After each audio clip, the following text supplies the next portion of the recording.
ഇതാണ് കേട്ടോ എൻ്റെ സംഗീതോപ്പോൾ.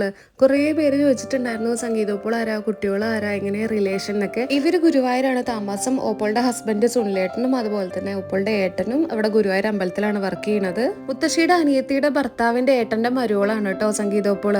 ഞങ്ങളെന്ന് പറഞ്ഞു കഴിഞ്ഞാൽ അത്രയും കൂട്ടാണ്. എല്ലാ ദിവസവും മെസ്സേജ് അയക്കും, എല്ലാ കാര്യങ്ങളും ഷെയർ ചെയ്യും. ഇതേവരെ ഞങ്ങൾ അങ്ങനെ ഒരു മെസ്സേജ് ചെയ്യാത്തൊരു ദിവസം പോലും ഉണ്ടാവില്ല കേട്ടോ. കുട്ടികളായിട്ടൊക്കെ ഭയങ്കര കൂട്ടാണ് കേട്ടോ. അപ്പോൾ ഈ ഒരു വെക്കേഷൻ സമയത്ത് ഇവിടെ 2-3 ദിവസം നിൽക്കാൻ വന്നപ്പോൾ ഒരുപാട് സന്തോഷമായിട്ടുണ്ടായിരുന്നു. അപ്പോൾ ന്യൂ ഇയർ ആയിട്ട് എന്തെങ്കിലും പറയൂ എല്ലാവരോടും. എന്തെങ്കിലും പറയൂ. അമ്മ വിളിച്ചപ്പോഴും പറയണം ഇപ്പൊ വീട് ശരിക്കും ഇങ്ങനെ ഒഴിഞ്ഞ പോലെയായി പോയി എന്നുള്ള കാര്യം. പുതുവർഷമായിട്ട് കുളിയൊക്കെ കഴിഞ്ഞ് അമ്പലത്തിലൊക്കെ പോയി പ്രാർത്ഥനയും കാര്യങ്ങളൊക്കെ കഴിഞ്ഞ് ഇന്ന് ദോശയും ഇഡലിയൊക്കെ ആയിരുന്നു. പക്ഷേ ഇഡലി ഉണ്ടായിരുന്നല്ലേ, ദോശയായിരുന്നു കേട്ടോ. ഞാൻ എന്താ കുട്ടനോട് പറയാം, കുട്ടാ കണ്ടു എള്ളുതിരി കത്തണത് കണ്ടു. അപ്പനോട് ഡേ എന്ന് പറഞ്ഞ് പേടിപ്പിക്കായിരുന്നു കേട്ടോ. ന്യൂ ഇയർ ആയിട്ട് ഒരു പുതിയ ഡ്രസ്സൊക്കെ ഇട്ടിട്ട് അമ്പലത്തിൽ പോകാമെന്ന് ഓർത്തു. ഈ വർഷം കുറേ ഡ്രസ്സും അങ്ങനെ എല്ലാവർക്കും കിട്ടട്ടെ, എനിക്ക് മാത്രമല്ല കേട്ടോ, എല്ലാവർക്കും എല്ലാ ഭാഗ്യങ്ങളും ഉണ്ടാവട്ടെ. Happy new year. ഹാപ്പിനെസ്.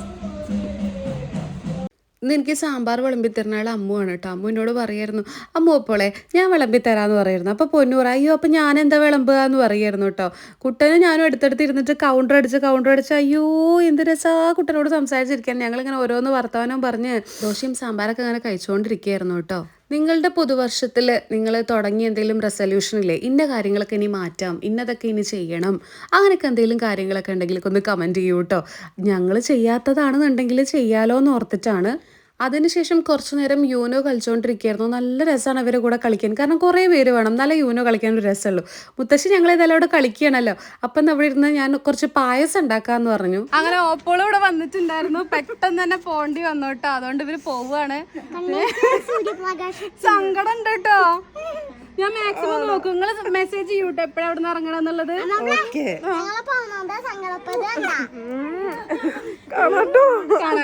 നീ ഗുരുവായൂർക്ക് അടുത്ത മാസം ഞങ്ങൾ ഗുരുവായൂർ അടിച്ചു പൊളിക്കോ. ആയിക്കോട്ടെ.